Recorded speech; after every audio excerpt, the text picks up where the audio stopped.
देखो last class में हमने लावे के समीकरण जो कि किसी भी एक्सरे का किसी क्रिस्टल स्ट्रक्चर के अंदर किसी परमाणु या जालिक बिंदु के ऊपर जो परमाणु है उससे प्रकीर्णन के दौरान जो हमें फ्रेम के ऊपर आपको जो सिंबल्स वगैरह मिलेंगे उसके आधार के ऊपर जो विवर्तन की घटना के लिए जो शर्त दी गई थी लावे के द्वारा उसका समीकरण हमने प्राप्त किया था वो किसके बराबर आया था आपके n lambda equals to 2 sin theta r cos alpha alpha बोल सकते हो या फिर इसको मान लो कोई एंगल आप किसी और एंगल से प्रदर्शित कर दो जिसके अंदर क्या हो या तो इसको इस प्रकार से लिख सकते हो a upon h cos alpha ठीक है n लैम्बडा बराबर 2 sin theta b upon k cos beta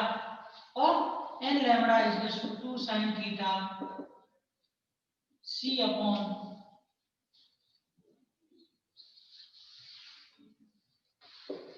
l cos ये क्या थी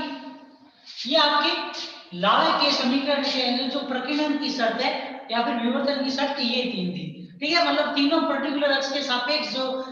एक्सरे होगा उसका किसी भी क्रिस्टल स्ट्रक्चर के अंदर जालक बिंदु से जब विवर्तन होगा तो उस विवर्तन की जो समीकरण थी या जो शर्त थी वो ये समीकरण थी ठीक है और इस समीकरण का अगर हम कंपैरिजन करें किससे इससे 2d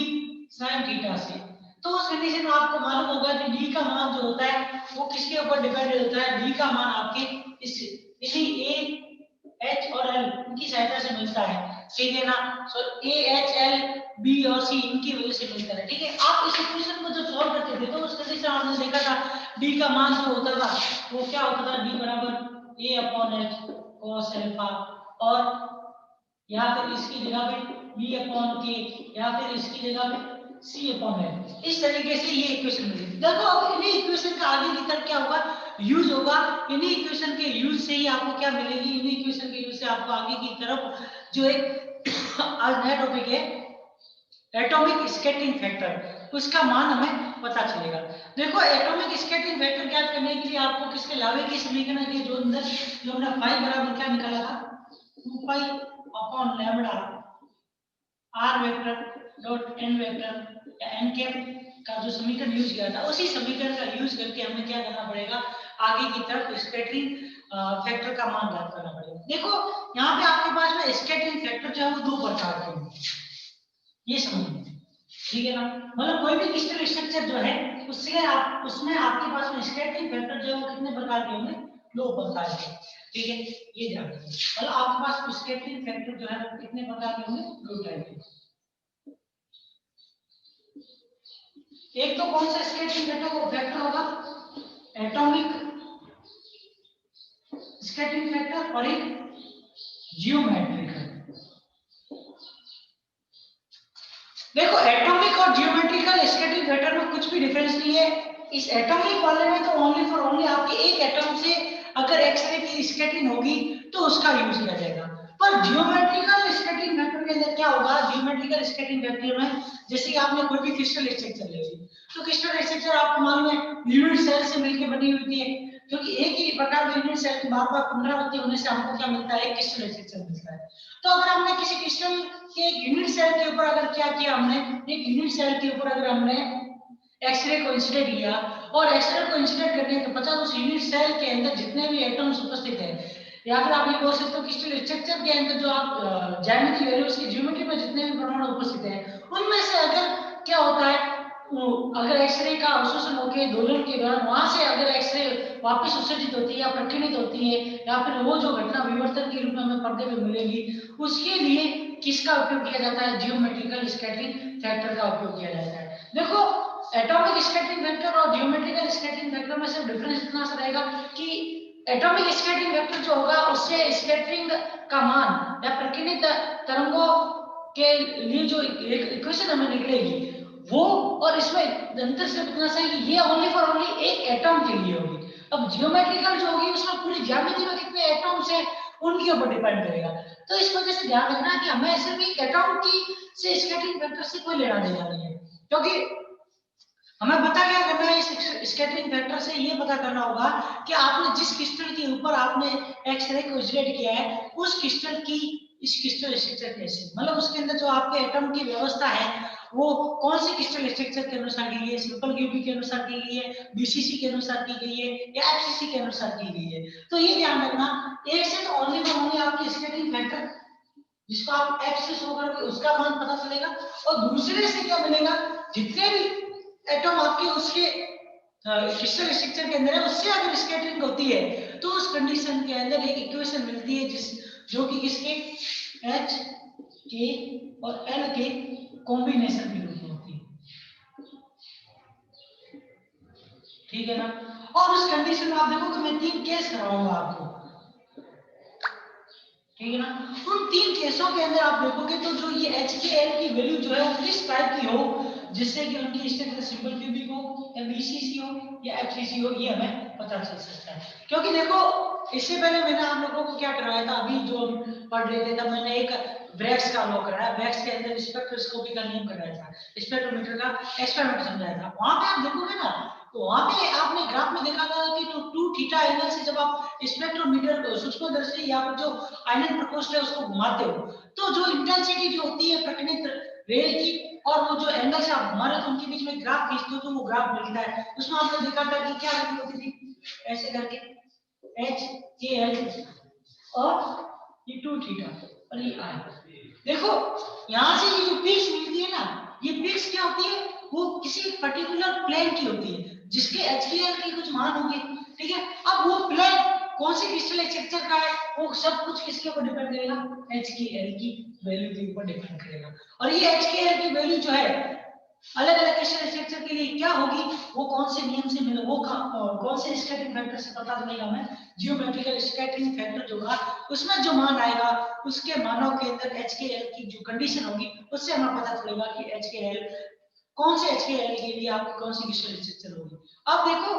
एक चीज आपको ये ध्यान रखना है कि क्रिस्टल स्ट्रक्चर आप पता करोगे, सिंपल क्यूबिक क्रिस्टल स्ट्रक्चर जो होती है ना उसमें क्या होता है, सिंपल क्यूबिक क्रिस्टल स्ट्रक्चर में सारी की सारी जो होती है HKl की वैल्यू क्या होती है, अलग होती है। बाकी वालों में कौन सी वैल्यू अलग होगी वो आपको पता करना पड़ेगा, उसके लिए तो अपन इसको पढ़ेंगे तो हमें पता चल जाएगा। लेकिन ये ध्यान रखना कि स्कैटरिंग फैक्टर कितने होंगे, 2 स्कैटरिंग फैक्टर होंगे। अब देखो स्कैटरिंग फैक्टर होता क्या है, आपके 2 टाइप के स्कैटरिंग फैक्टर है, एटॉमिक और जियोमेट्रिकल। देखो इसके अंदर क्या है,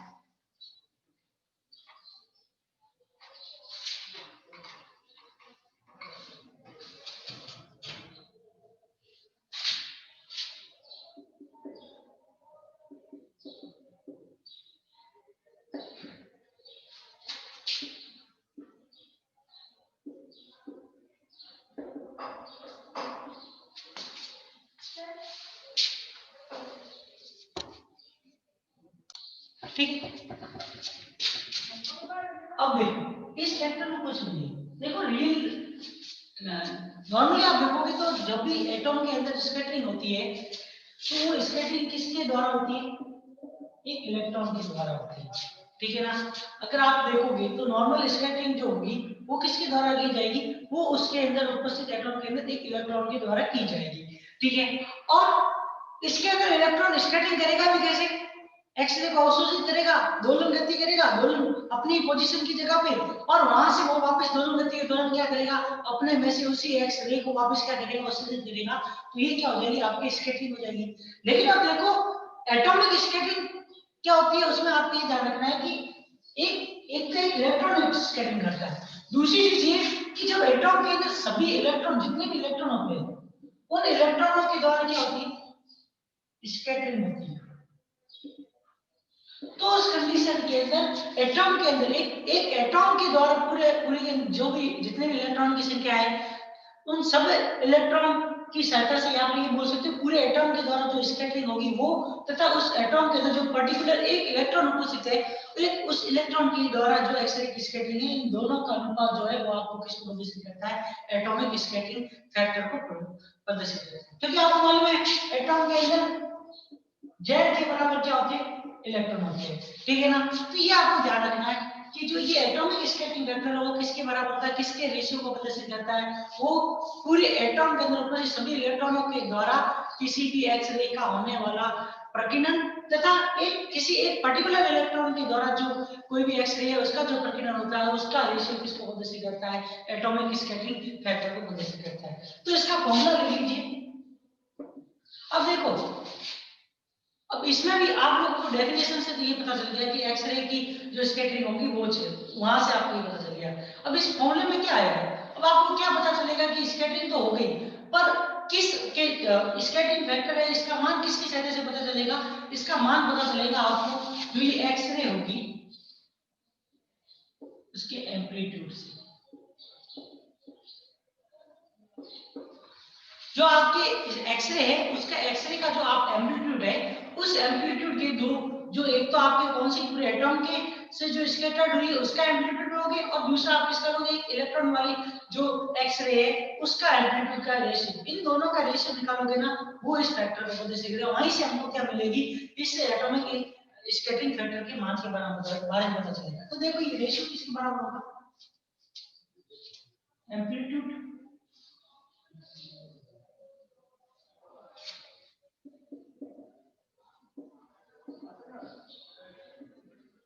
of X-ray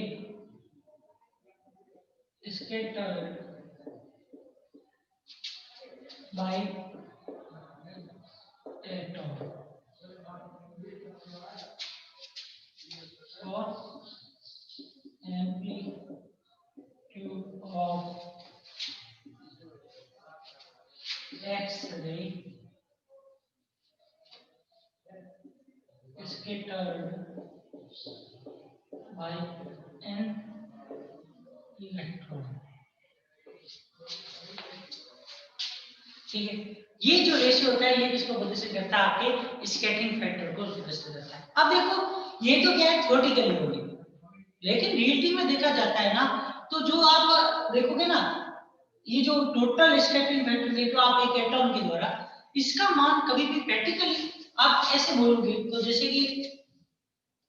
सारे के सारे मतलब जब एटॉम के द्वारा आप स्कैटरिंग फैक्टर को ज्ञात करना चाहोगे तो उस कंडीशन में आप इस एम्पलीट्यूड को किससे गुणा करोगे, amplitude of scattered wave multiply by Z पूरे एटॉम से, मतलब पूरे एटॉम के द्वारा जो एक्सरे का स्कैटरिंग हुई है या फिर उसके एम्पलीट्यूड का स्कैटर्ड वेव का आप अगर एम्पलीट्यूड ज्ञात करना चाहते हो तो उस कंडीशन में क्या करोगे, जितने उसमें इलेक्ट्रॉन है उन सबकी उनका गुणा उसकी संख्या का गुणा किससे कर दोगे, एक एक्सरे की स्कैटरिंग फैक्टर से कर या एक जो स्कैटर्ड एक्सरे है उसके एम्पलीट्यूड से करोगे। ठीक है, तो आपको क्या मिल जाएगा, पूरे एटम का एटम द्वारा प्रकीर्णित एक्सरे का आयाम प्राप्त होगा। ये तो थ्योरेटिकल है, पर रियलिटी में क्या होता है, रियलिटी में ऐसा नहीं होता। रियलिटी में ऐसा नहीं होने का कारण ये होता है कि ये जो आप वैल्यू निकाल रहे हो इसका मान ये जो f जो होता है वो क्या होता है, इस लेस देन होता है z से, मतलब f का मान जब आप निकालोगे इस स्कैटरिंग फैक्टर का मान तो ये जो है ये जो z वाला गुणनफल आ रहा है इससे क्या होता है कम होता है, मतलब टोटली आप देखोगे ना जो ये X-ray scattered by an atom, ठीक है ना, ये जो वैल्यू निकलेगी ना ये क्या होगी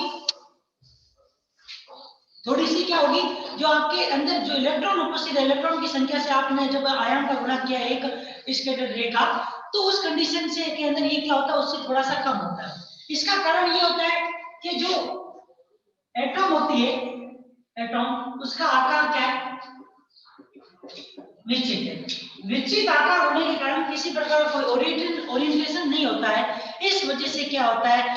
सारा का सारा जब स्कैटरिंग वेक्टर को आप टोटल इलेक्ट्रॉनों के द्वारा निकालोगे तो उस वजह से इसके अंदर जो आप देखोगे तो एम्पलीट्यूड जो है वो क्या होता है बाकी जो जेड से मल्टीप्लिकेशन वाला एम्पलीट्यूड होता है उससे इसका मान क्या होता है हमें कम प्राप्त होता है, ये आपको इसमें ध्यान रखना है। अब देखो यहाँ से एक चीज तो ये पता चल गई और दूसरी चीज आप ये कह सकते हो कि ऐसा क्यों होता है कि दूसरी चीज आप ये भी कह सकते हो जैसे ओरिएंटेशन चेंज नहीं हो रहा है एटॉम की पोजीशन मतलब आकृति निश्चित है, ठीक है, जब आकृति निश्चित होती है तो उस कंडीशन के अंदर जैसे कि आप देखोगे इसके चारों ओर इलेक्ट्रॉन होंगे किसी न किसी कक्षा के अंदर, एटम के अंदर, ठीक है। जैसे आपने यहाँ पे एक्स रिप्रेजेंट किया किसी एक चीज दूसरे वाले के ऊपर, तो उस कंडीशन में यहाँ से इस वेव को ये क्या करेगा, एक्सरे को ये पहले अवशोषित करेगा, फिर दोलन करते हुए वापस उसमें से क्या करेगा, एक्सरे को स्कैटर कर देगा या प्रकीर्णित कर देगा या उत्सर्जित कर देगा। तो उस कंडीशन में ऐसा क्या होता है जिसकी वजह से इनके अंदर जो ये एफ का मान है वो, या फिर आप ये कह सकते हो कि यहाँ से सारे के सारे इलेक्ट्रॉन जिसमें कैपिटल एक्स सभी का मिला के मतलब एच इंटू जेड, मतलब एक का स्कैटरिंग का मान है, स्कैटरिंग रेट का मान है स्मॉल एच, तो पूरे सारे के सारे एटम में जो इलेक्ट्रॉन उपस्थित है उनके लिए क्या होगा, कैपिटल एक्स बराबर एक्स इंटू जेड का मतलब जितने उसके अंदर इलेक्ट्रॉन है उनकी संख्या के बराबर, और एक इलेक्ट्रॉन के लिए क्या होता है एक्स फैक्टर का मान मतलब आयाम का मान। तो रेशियो निकालोगे तो एफ क्या होगा,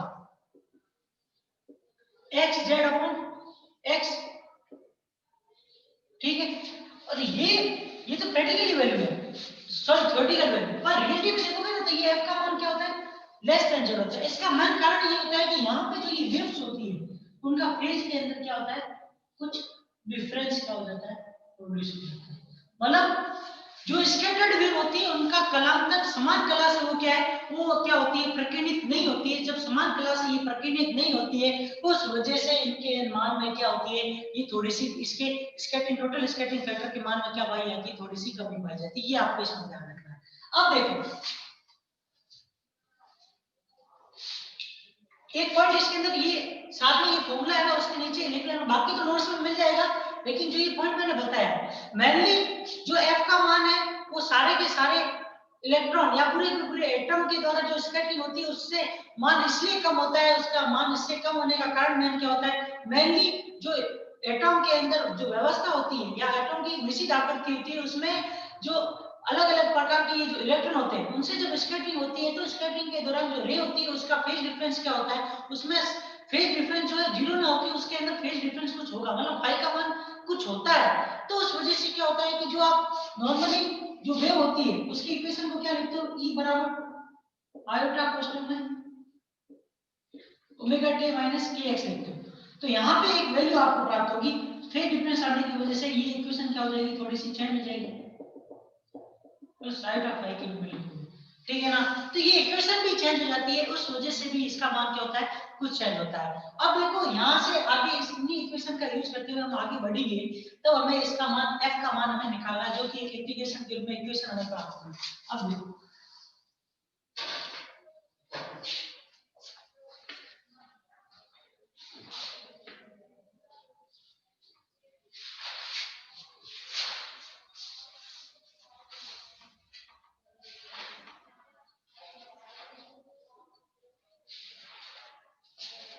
देखो एक एटॉम के लिए,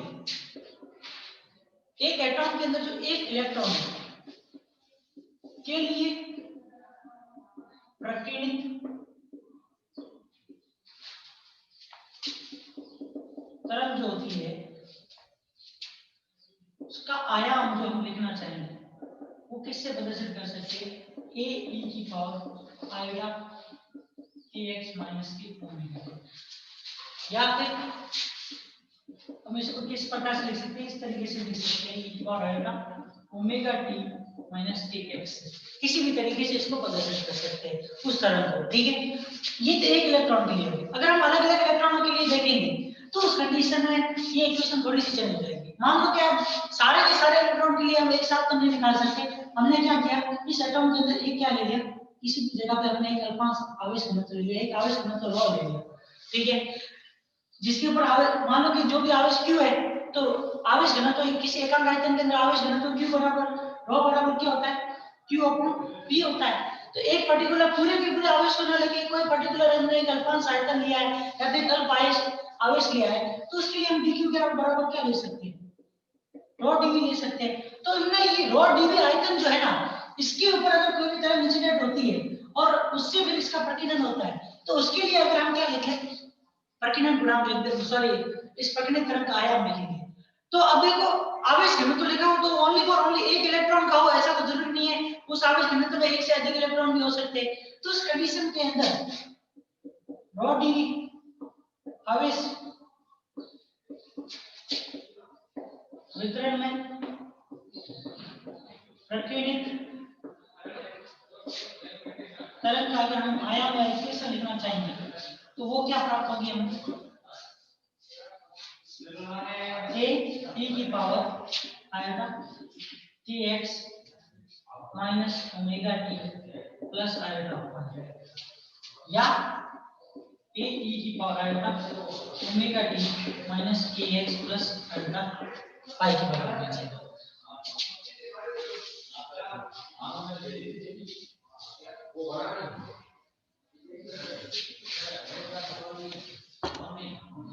ठीक है, अब देखो दो एम्पलीट्यूड आपको मिल गए। एक तो एम्पलीट्यूड क्या मिल गया, किसी एक आवेश वितरण के अंदर, मतलब एटम के अंदर जो आपके पास में कोई परमाणु है उसके अंदर कोई आपने एक आवेश घनत्व लिया, उस आवेश घनत्व के अंदर आपने क्या किया, जो स्कैटरिंग होगी उसका आयाम लिखा और एक सिर्फ एक इलेक्ट्रॉन के लिए लिखा। तो उस कंडीशन में जो ये रॉ आवेश घनत्व है इसके कारण स्कैटरिंग और एक इलेक्ट्रॉन के कारण स्कैटरिंग, इन दोनों का रेशियो लिखोगे तो वो क्या होगा, वो ओनली फॉर ओनली इस आवेश वितरण जो ये रॉ डीवी आवेश वितरण है उसके कारण आपको क्या प्रदर्शित करेगा, स्कैटरिंग फैक्टर को प्रदर्शित करेगा। जब आप इसका अवकलन कर दोगे आयतन के सापेक्ष तो आपको पूरे आयतन के जो आपने आवेश वितरण किया है जो इलेक्ट्रॉन है उनके सापेक्ष आपको कैपिटल F जो ये F है इसका मान भी आपको क्या है वो मिल जाएगा। अब देखो जो ये रॉ डीवी आवेश वितरण है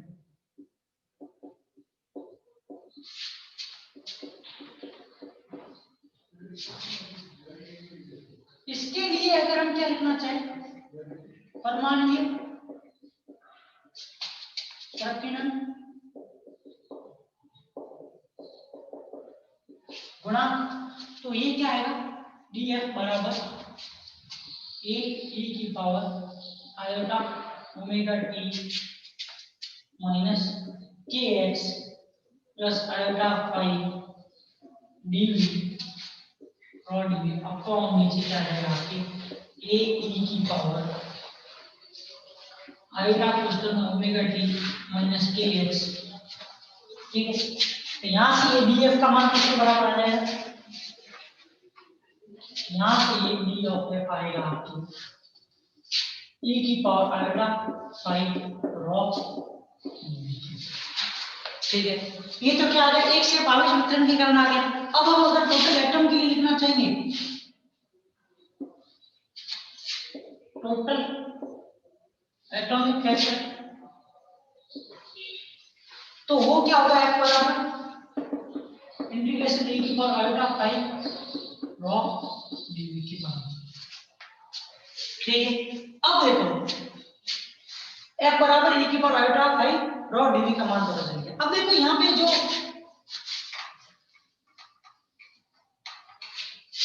फाई है इस फाई के मान को अगर हम किससे लिखना चाहें, अब देखो इस फाई का मान हमने जब निकाला था किससे, लावे समीकरण से कालांतर, जब हमने क्या किया था, जैसे कि दो अलग अलग आपने क्या किए थे, दोनों के ऊपर जो आपने एटम या जालक बिंदु रखे थे, उन जालक बिंदुओं के ऊपर जो एटम था उनके बराबर ने जब एक्सरे को इंसिडेंट किया था उनके विवर्तन से जो फाई का मान किया था वो फाई बराबर आपने क्या प्राप्त किया था, 2 पाई अपॉन लैम्डा इनटू डेल्टा के बराबर प्राप्त किया था। ठीक है, यहाँ से जो आपने डेल्टा की वैल्यू रखेगी तो डेल्टा की वैल्यू के अंदर आपने आर वेक्टर बराबर किसका यूज किया था, B A upon H cos alpha i cap plus b upon k cos beta j cap plus c upon l cos gamma k cap, इसका यूज किया था। ठीक है, पर अब यहाँ पे आपको क्या है, तीनों पर्टिकुलर एक्स के लिए क्या है, एक साथ में आपको क्या लिखना पड़ेगा, इस फाई का मान लिखना पड़ेगा। जब इस फाई का तीनों का एक साथ में मान लिखोगे तो उस कंडीशन में ये फाई की वैल्यू जो लिखी जाएगी वो क्या होगी आपकी 2 पाई upon lambda cos 2 sin Sai into cos theta r। क्योंकि अब r की जगह पे आप अगर अलग अलग मान रखोगे तो क्या होगा, r की जगह a upon h b upon k c upon l तीनों अलग अलग जो अंतःखंड है आपके अलग अलग पोजीशन के अंदर ये वाले, ठीक है ना, उसमें एक के लिए तो क्या आता था a अपॉन h, दूसरे के लिए क्या आता था b अपॉन k, तीसरे के लिए क्या आता था c अपॉन l आता था, और साथ में जो है वो कोसाइन दिक् को जो आपके एंगल आते थे। ठीक है, तो इसके लिए अपने डायरेक्ट लिख दिया जो आर है उसकी जगह पर जो अंतःखंडों की पोजीशन है उसके लिए तो a upon L C upon L B upon K का यूज कर लोगे, जो जिस तरीके से आपको एक्स एक्स के पूछे या वाई पे पूछे या जेड के लिए। लेकिन अभी हमें क्या करना है, पूरे एटम से निकालना है, इसलिए इसके मान लेते हैं जिस भी जगह पे आपने ये यहाँ पे एटम के अंदर आवेश घनत्व लिया है उसकी क्या है, इसके केंद्र से ये दूरी जो है वो क्या है, आर वेक्टर है, ठीक है ना। डिस्प्लेसमेंट वेक्टर का मान क्या है, आर वेक्टर। तो उस कंडीशन के अंदर यहाँ से जो ये स्केटिंग होगी इसका फेज डिफरेंस आप लिखना चाहोगे तो ये फाई बराबर क्या होगा, 2 पाई upon lambda 2 sin psi cos theta r के बराबर। अब यहाँ पे ये जो साई है, ये साई किसको प्रदर्शित करता है, जैसे आपने वेव इंसिडेंट की इसके ऊपर तो इसका स्कैटरिंग होगी, तो उस कंडीशन में आपको मालूम है एक तो इंसिडेंट घटक और एक ये कौन सा स्कैटर घटक, इन दोनों के बीच का एंगल, इन दोनों के बीच में इनका एक क्या रिजल्ट है, एन कैप, जो मिलता था इन दोनों का पेमेंट। इसके एक तो इंसिडेंट वाले घटक का और एक स्कैटर वाले घटक का, इन दोनों का जब आप रिजल्ट लिखो दोनों क्या है, इक्कीस किसकी डायरेक्शन को प्रदर्शित करते हैं, एक तो आपतित होने वाले तरंग की और दूसरी कौन सी तरंग की, स्कैटर्ड होने वाले तरंग की। जब इन दोनों का रिजल्ट लिखोगे तो वो इन दोनों की लंबवत बाहर की तरफ होगा, ठीक है ना। तो ये एन कैप का मान आ गया, क्योंकि आप देखो दोनों की डायरेक्शन एक ही है, तो आप क्या करते थे, यहाँ पे ये एन कैप बराबर क्या लिखते थे, आई कैप माइनस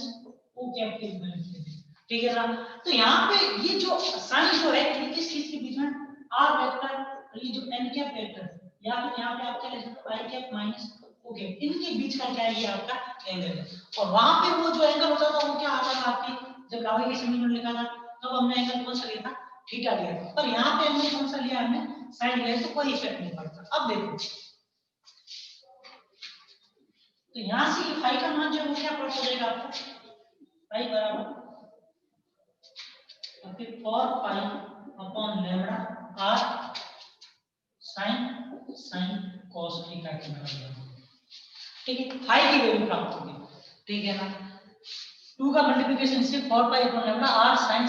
cos थीटा के वैल्यू प्राप्त होगी। अब देखो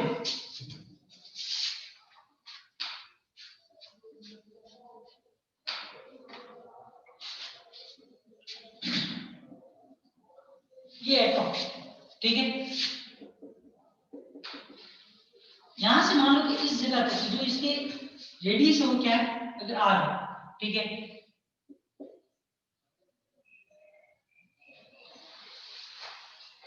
तो आप क्या करो, क्या आपको मालूम है अगर गोलाकार आकृति की मानोगे तो गोलाकार आकृति के लिए तो आपको मालूम है गोलाकार आकृति के अंदर कहीं पर भी अगर इलेक्ट्रॉन उपस्थित है उन सबके लिए अगर आपको क्या निकालना है, स्कैटरिंग वेक्टर निकालना है, तो आप क्या कर लो, किसी एक पोजीशन के लिए क्या कर लो, एक शक्ति का निर्माण कर लो, ठीक है ना। उस शक्ति के सापेक्ष आप क्या कर लो, जो इसका आयतन मिलेगा, ठीक है, इस शक्ति के सापेक्ष यहां से यहां तक की इसकी रेडियस आर, ठीक है, ये वैल्यू क्या आ जाएगी, आर साइन थीटा, ये भी आर, ठीक है, ये एंगल बी थीटा और ये एंगल थीटा, ठीक है। अब देखो अगर इस एक ने शक्ति के लिए अगर वॉल्यूम लिखोगे, ऐसी ऐसी शक्तियां जो कि 0 से लेकर r रेडियस तक की सारी मिलकर क्या बनाएगी, एक गोलाकार आकृति को बनाती है। तो उस कंडीशन के अंदर जो रेडियस है 0 से लेकर r, ठीक, उस कंडीशन में जब आप इसका इंटीग्रेशन करते थे तो आपको क्या मिल जाता था, जैसे कि आप जड़त्व आवर्त वगैरह के अंदर भी आपने गोलक की आकृति के जड़त्व आवर्त निकाला था, तब 0 से r रेडियस निकाल के एक शक्ति के लिए आप पहले लिखते थे जड़त्व आवर्त, वैसे इस एक शक्ति के रूप में जो ये आकृति है ना, इसके लिए क्या लिख दो आप, आयतन आवेश, ये जो आपका डी भी आयतन है इसको लिखोगे, क्योंकि यहाँ पे जो आयतन लिखा जाएगा वो किसके लिए लिखा जाएगा, आर और थीटा पोलर कोऑर्डिनेट के रूप में लिखा जाएगा, मतलब आपके गोलाकार जो आकृति होती है उसके लिए लिखा जाएगा, ठीक है ना। तो यहाँ पे जब ये वैल्यू लिखोगे ना तो एक तो आपकी इसकी रेडियस की वैल्यू आएगी शक्ति, दूसरी आपकी क्या आएगी, हाइट आएगी, ठीक है ना, जो ये वाली हाइट है, और तीसरी आपकी जो इसके अंदर आएगी वो क्या आएगी, आपकी हाइट के बारे में विड्थ, मोटाई कितनी है इस शक्ति की वो आएगी। मतलब इन तीन चीज, एक तो आपने जो ये गोलाकार आकृति ली है इसके अंदर कहीं पे एक जगह पे आप पोजीशन मान लो वहां पे इलेक्ट्रॉन है और एक यहाँ पर कहीं पर, उस कंडीशन में यहाँ से यहाँ तक की इसकी डिस्टेंस जो है वो मान लो r है, ठीक है। अब देखो क्रिस्टल स्ट्रक्चर, तो क्रिस्टल स्ट्रक्चर के अंदर आपको फिर मालूम है कि एक तो ना तो एक यूनिट सेल होगी ना एक एटॉम होगा, ठीक है ना। तो वो उसके सेंटर पॉइंट से या किसी आपने एक जगह से लिया तो उसकी डिस्टेंस क्या होगी, आपने जहां पॉइंट माना यहाँ पे मान लिया तो यहाँ पे अगर मान लो कि ये अगर 0 पॉइंट या मूल बिंदु है तो 0 बिंदु है, तो यहाँ से तो अगर आप देखोगे तो बहुत सारे एटम्स या बहुत सारे यूनिट सेल है उसके चारों ओर होंगे, क्योंकि एक क्रिस्टल स्ट्रक्चर के अंदर ओनली फॉर ओनली एक एटम तो होगा नहीं ना, ओनली फॉर ओनली एक यूनिट सेल होगी। तो यहाँ से ये जो r की लिमिट जो है वो आपके लिए क्या लगेगी, 0 से लेके इंफिनिट, जो ये रेडियस वाली है, क्योंकि एक ही पोजीशन के ऊपर तो होगा नहीं, या तो 0 पे हो सकता है, 0 से लेके इंफिनिट तक की डिस्टेंस पे कहीं पर भी ये इलेक्ट्रॉन उपस्थित हो सकते हैं एक एटम के, सॉरी एक क्रिस्टल स्ट्रक्चर के अंदर। और एक एटम के लिए अगर मान लो कि अगर ये जो r पोजीशन है किसी भी इलेक्ट्रॉन की जिसके लिए आप क्या निकालना चाहते हो, स्कैटरिंग वेक्टर निकालना चाहते हो, उसके लिए जो r वेक्टर है उसकी लिमिट जो लगी इसमें 0 से लेके इंफिनिट लगेगी। और ये जो गोलाकार आकृति है या फिर बढ़ती आकृति ले लो या रिंग क्यों लिखो, तो एंगल के अंदर चेंज कहां से कहां तक हो सकता है, 0 से लेके पाई तक का चेंज हो सकता है, ठीक है। तो यहाँ पे जो दो ये जो रेडियस हाइट और विड्थ, मतलब आप अगर आयतन लिखना चाहोगे तो इस एटम के लिए, तो यहाँ पे जो ये वैल्यू आएगी एक तो किसकी, रेडियस की, रेडियस तो इसके अंदर r है, और ये वाली रिंग जो है उसके लिए रेडियस का मान क्या हो जाएगा, r sin थीटा हो जाएगा, ठीक है। अब इसका परिमाप लिखोगे, ठीक है, तो परिमाप लिखोगे तो उस कंडीशन के अंदर लेंथ, मतलब इस रिंग की लेंथ बोलो या फिर परिमाप बोलो, दोनों एक ही बात है। मतलब इसको खोल दोगे तो रिंग को, तो एक प्रकार से आपको एक छड़ी प्राप्त होगी, ठीक है। तो उसकी लेंथ लिखोगे तो वो लेंथ बराबर क्या आ जाएगा आपकी 2 पाई r sin थीटा। अब देखो इसकी मोटाई कितनी मान लो, इसके और इसके बीच का एंगल थीटा, और r के साथ मल्टीप्लाई करोगे तो इसकी विड्थ जो है वो आपको क्या मिलेगी, r फीट के बराबर, ठीक है। और हाइट वो कितनी है यहाँ पे dr, ठीक है ना। अब देखो इन तीनों का मल्टीप्लिकेशन करोगे तो आपको क्या मिल जाएगा, वॉल्यूम पता चल जाएगा। तो यहाँ से ये dv किसके बराबर आ जाएगा, 2 pi r square sin theta d theta dr, ठीक है। अब देखो इस मान को, इस जो ये वॉल्यूम का मान निकला है, इस वॉल्यूम के मान को किसमें रखोगे, आपके ये जो फाई बराबर क्या था आपकी e की पावर अल्फा फाई रो dv की तरह रखोगे, ठीक है। फाई का मान e की पावर आयोटा, फाई का मान क्या था 4 pi upon lambda sin psi cos theta, ये था, ठीक है। मल्टीप्लाई रो इनटू dv। अब dv का मान क्या है, dv का मान यहाँ से आपके 2 pi r square sin theta d theta dr के बराबर, ठीक है ना। अब ये थीटा का मान इसके ना पूरा आप निकालोगे तो 0 से पाई तक के एंगल में चेंज हो सकता है। पोजीशन जो है आपने आवश्यक समझ ली है, उसके लिए आप क्या लगा सकते हो, लिमिट 0 से इंफिनिट तक लगा सकते हो, ठीक है। तो यहाँ पे जब ये f का मान लिखोगे तो ये कहां से कहां तक आएगा, 0 टू पाई और 0 two infinite, 2 pi r square sin psi cos theta,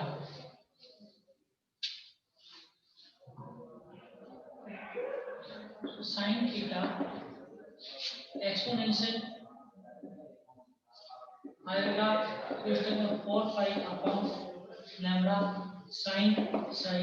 cos theta into dr d theta के बराबर है, ठीक है। अब देखो इसको सॉल्व करना है, साथ मल्टीप्लिकेशन के अंदर ड्रॉ लिख दीजिए। यहाँ पर आप देखोगे ना थीटा और r के रूप में इंटीग्रेशन नहीं हो रहा है, ठीक है ना। थीटा और r के रूप में इंटीग्रेशन हो रहा है तो उसमें क्या है कि छोटी सी चेंज इतना सा करना पड़ेगा कि इसको आपको क्या करना पड़ेगा, कुछ मानना पड़ेगा। लेट अस कंसीडर कर लो कि यहाँ पे ये जो आपके 4 pi upon lambda sin Sai जो है वो किसके बराबर है, म्यू के बराबर, ठीक है। तो उस कंडीशन में f बराबर क्या आ जाएगा आपको 0 टू पाई रो और 2 pi r square sin theta e की power iota mu r cos theta, ठीक है, इनटू dr d थीटा। इसके आगे का जो है जो इक्वेशन आएगी वो हम कल की क्लास में करेंगे, ठीक है ना। यहाँ तक मेरे को लगता है थोड़ा सा बीच में मिस्टेक हो गई होगी कि